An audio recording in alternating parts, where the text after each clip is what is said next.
National Weather Service in Paducah has issued a severe thunderstorm warning for southeastern Wayne County in south central Illinois, southern Edwards County in southeastern Illinois until 6:30 p.m.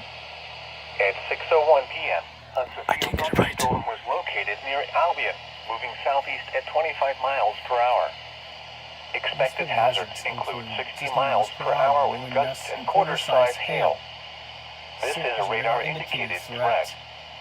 The following impacts are expected. Hail damage to vehicles is expected.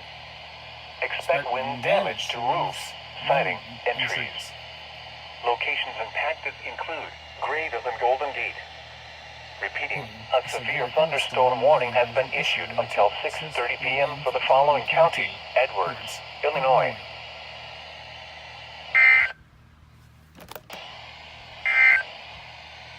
The National Weather... Soon, Channel 1 might issue something, which is on the 382. What was that?